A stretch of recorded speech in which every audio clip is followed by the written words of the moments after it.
Here's a hard truth that most people, especially couples therapists, sadly do not know. Between one third to one half of the couples who come to your therapy sessions are going to be experiencing domestic abuse and coercive control. I know that sounds super crazy, but if a therapist misses it, we can actually arm the abuser with additional tools to control, to manipulate, and to harm their partner. We're going to talk about why couples therapy is not at all safe when abuse or coercive control is present, and what every therapist needs to know to be able to spot the difference between a difficult or a disappointing marriage and one that is destructive. Welcome to Hey Tabby, the podcast where we talk about the hard things out loud with our actual lips. We'll cover all kinds of topics across the mental health spectrum, including how it intersects with the Christian faith. Nothing is off limits here, and we are not take two verses and call me in the morning. I'm Tabitha Westbrook, and I'm a licensed trauma therapist, but I'm not your trauma therapist. I'm an expert in domestic abuse and coercive control, and how complex trauma impacts our health and well-being. Our focus here is knowledge and healing. Trauma doesn't have to eat your lunch forever. There is hope. Now, let's get going. Welcome to this week's episode of Hey Tabby. This one is for the therapist, but also for the clients that might see them. I wanted to talk about what therapists need to understand about domestic abuse and coercive control and seeing couples. Unfortunately, I see far too many therapists that do not understand the dynamics. They don't know what they are seeing when they look at it. And that can really put both the perpetrator of the abuse and the victim of the abuse in a bad space. Puts the perpetrator in a bad space because you're not asking them to change. You ultimately end up becoming one of their minions and furthering their agenda. You put the victim in danger because you keep them trapped and you don't give them a way out. And so it's really important to know what it is that you are seeing. It's also a huge societal problem. This is something that I don't think we think about very often in terms of it being a public health crisis. More than 54% of mass shootings actually started as domestic violence. And so we see the aftermath of this in the greater society all the time. And so it deeply matters. That ongoing abuse piece for the victim creates all kinds of medical health issues, all kinds of autoimmune disorders, cardiac issues, all sorts of things. Not only that, but it causes those same things in the children that are in those homes as well. If you look at the adverse childhood experiences study, it tells you all kinds of things about what it does to your body, your physical body, to grow up in a toxic environment. One of the things that I say often is that all abuse is physical abuse, because unless you can take your brain out of your body and stick it in a jar, it is essentially a body part. And the neurochemicals that are released in times of great stress, which an abusive environment is, end up deeply harming our physiology. We know that it is not good to live under constant states of high stress and trauma. And I think knowing that as a therapist is something that we really need to press into and say, well, what am I doing to help the situation and to help my clients truly?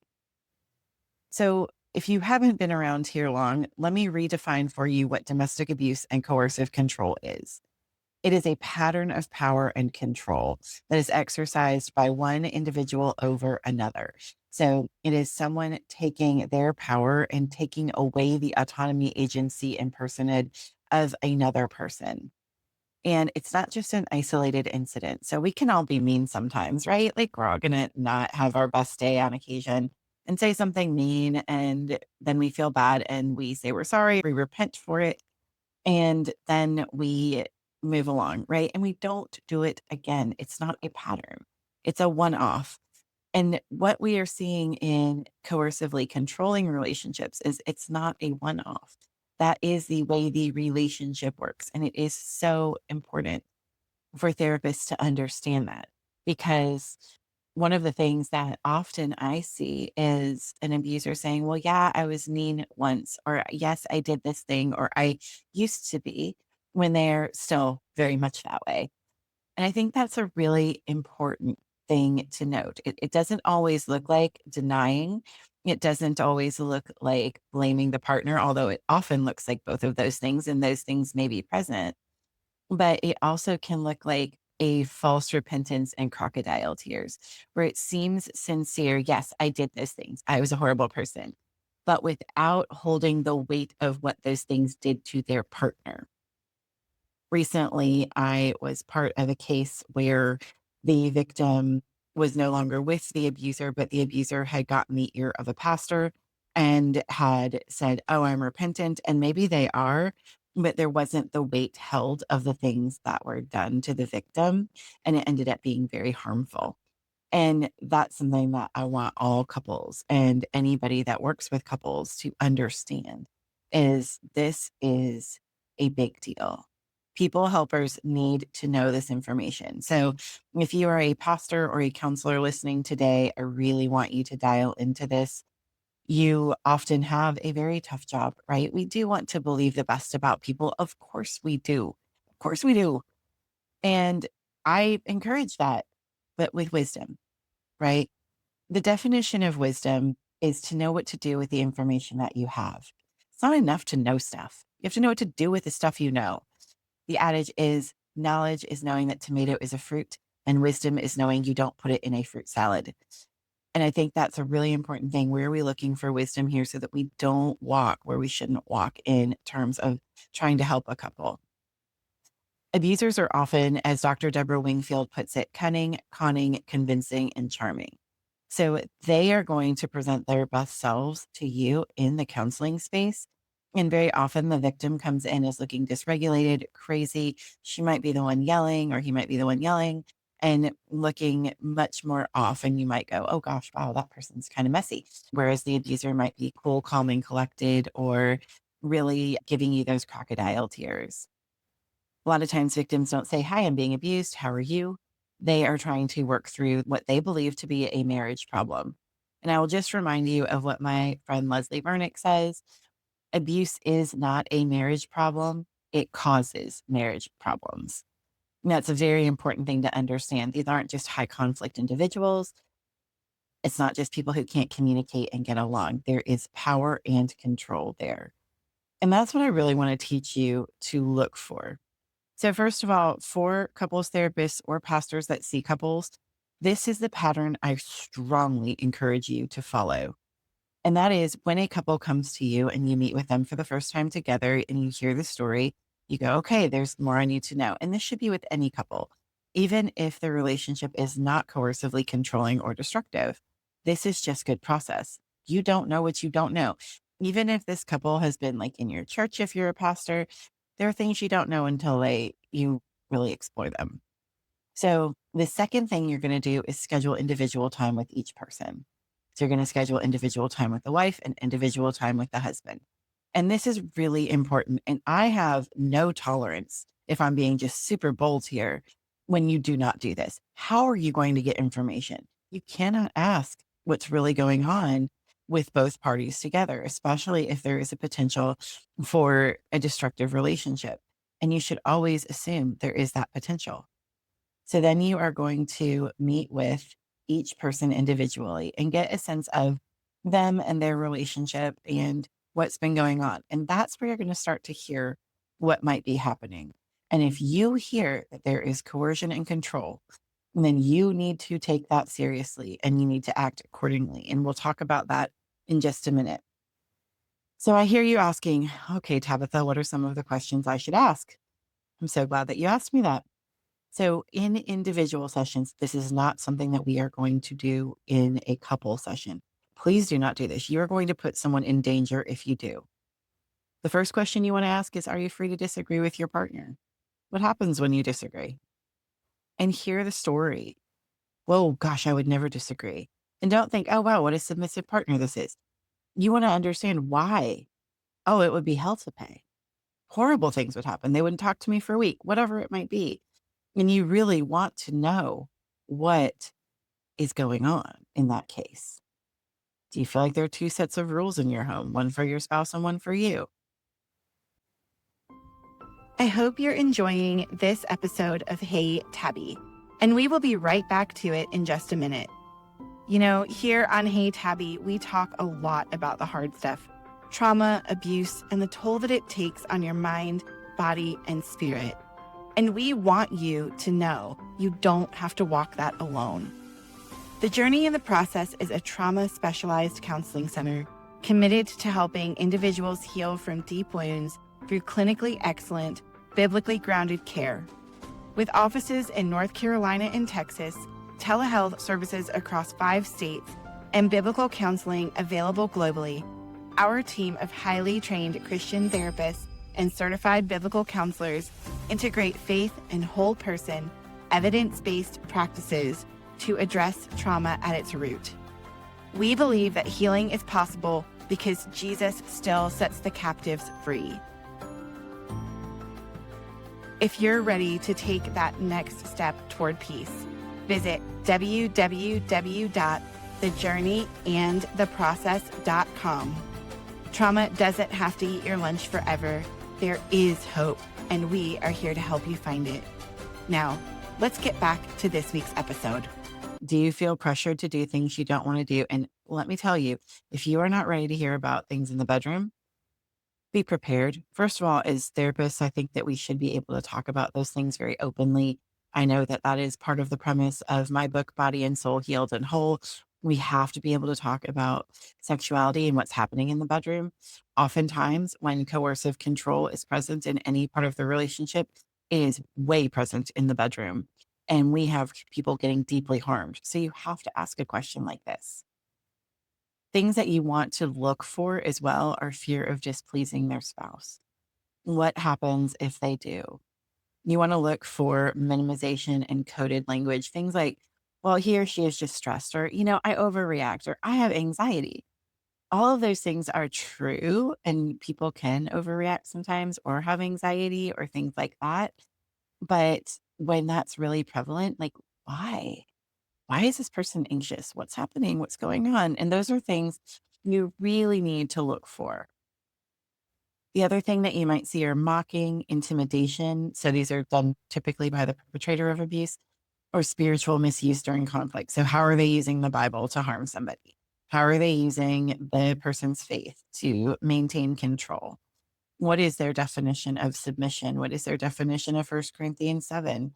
These are questions that you really need to lean into and ask, especially if you're a pastor doing this role. For couples counselors, those might be not many questions that you ask, but how do they see faith? How do they walk out their faith in their relationship? And these are things that you really need to understand. If you hear things from the potential victim of, I need to submit at all costs, then you need to explore that further, for sure. So, why don't we want to do couples therapy? Well, first of all, it can give false hope. Abusers are not necessarily going to change in couples therapy. I've not seen that be the case. It is very dangerous for a number of reasons. But the victim is going to come in good faith and definitely be vulnerable and say things. And that's either going to make the abuser mad because they're going to be outed. And then they're going to go home with that person and potentially deeply harm or even kill. And I did say kill their partner. It is so dangerous to disagree with an abuser. And even if you don't think there's been physical violence before, it can change in a second.